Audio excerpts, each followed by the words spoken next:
Hi guys, my name is Lindsay, and in this video I just want to share with you my experience living in Madrid, okay? So the first time I went to Madrid was in 2006, and I was studying abroad in a small language school in the Barrio Salamanca, which is the nicest barrio in Madrid, or the nicest neighborhood. My school is on Calle La Gasca, which is a beautiful street in Madrid, and at the time I didn't really appreciate it, but now I definitely would. It was the first time I'd ever been out of the United States, my first time in an airplane, my first time for a lot of things. But the first thing I remember in Madrid was just like moving in January, that it was really cold and it just looked kind of dreary outside and overcast with like a lot of dead trees. And I was like, oh man, didn't look like the pictures in the guidebook. But that's okay. I just remember the first things I had to get used to is like smelling constantly exhaust in the street, taking buses, taking the metro. The indoor heating wasn't as strong or well designed in the houses. The indoor heating isn't like it is in America. I don't really know how it works in Spain, but I just remember it was freezing all the time. And a lot of them, they often use like space heaters. I think there is central heating in like newer apartments and stuff, but in smaller, older apartments that I was living in, like with homestays, I was like freezing all the time. And I didn't have really any language skills to explain, okay, I'm really cold. Another thing I remember was that the water, every time I would try and take a shower, the water was always freezing. And I didn't realize that you had to turn on the hot water with this like, there was like some sort of gas, I think it's like natural gas or something. You have to like light it to turn it on. And I didn't know that. Like I'd never done that before. So I was like, always cold. So I wouldn't take a shower sometimes for several days. But sometimes I would test it. Like I would turn on the faucet and I'm like, oh man, the water's hot. I gotta take a shower right now. And that's maybe after one of the owners had left the hot water on, and I just like decided to take a shower like right then, sometimes at midnight or something. So anyway, after 1 month in Madrid, I was like ready to leave because it was just really cold. It was like cool and beautiful, but I don't know, I was studying a lot, so I didn't really enjoy like getting to know the city that much, and I'm like, I'm out of here. So fast forward like 10 years almost, it's been since I was studied abroad, and it's 2016 now. And I decided to reapply to the language assistance program. I did it once in 2007 to 2009, 2 years in Andalusia, but I decided to apply to Madrid because I thought, hey, look, I'm 32 years old. I want to meet more people. I just want to get, I just want to have possibilities to move out of teaching if I want to in the future, or I just wanted to expand my career possibilities, and I figured living in a big city would do that for me. So I moved to Madrid in September 2016, which is the worst time you could possibly move there to look for an apartment. Between like end of August to October, it's just a nightmare to find an apartment in Madrid.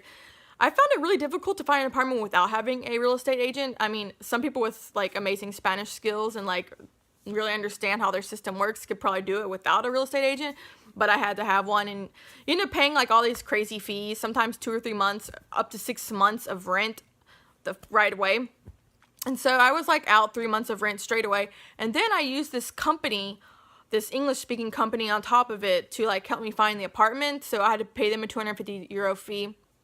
So I ended up paying almost 2,000 straight away just to get this studio apartment for 600 a month in Pueblo Nuevo, which is like not the best neighborhood in Madrid, but I didn't know any better. And I thought, hey, I don't want to live in the city center. It's too crazy. I didn't really like it when I was studying abroad.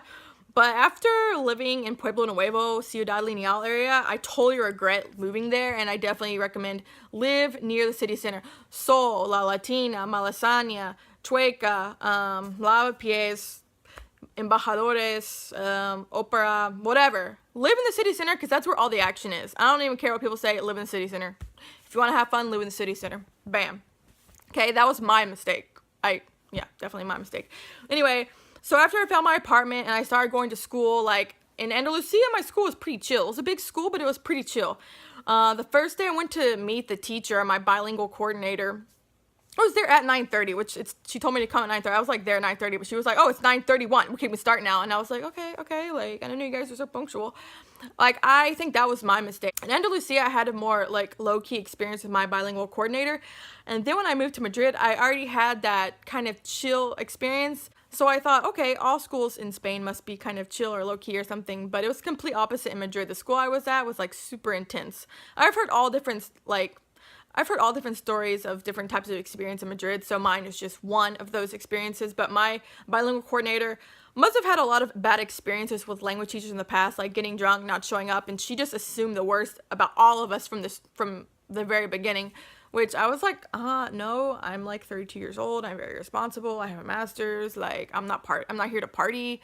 But she was really mean the whole time, and I was just like, I can't believe this.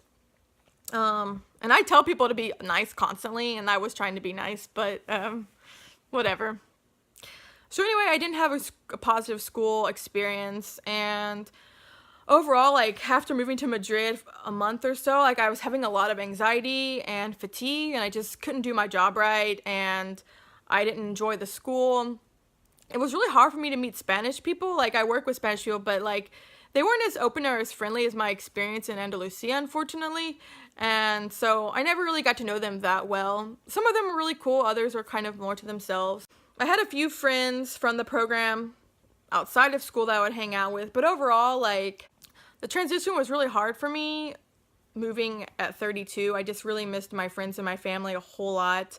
And in the end, I ended up going home, towards the end of the first semester. And I just quit and went home. I wasn't really enjoying Madrid as much as I wanted to. I think if my conditions had been differently, it would have been a better experience. Like, if you can live like in the city center or in the Salamanca or Recoletos area, I really like that area. It would have been better. If I was making more money, it would have been better. If I had a nicer apartment, it would have been better. But that's just my experience. Anyway, I just want to share that. If you have any questions or comments, you can put them in the comments below. If you want to see more videos, go ahead and subscribe. And anyway, thank you so much for watching, and have a great day.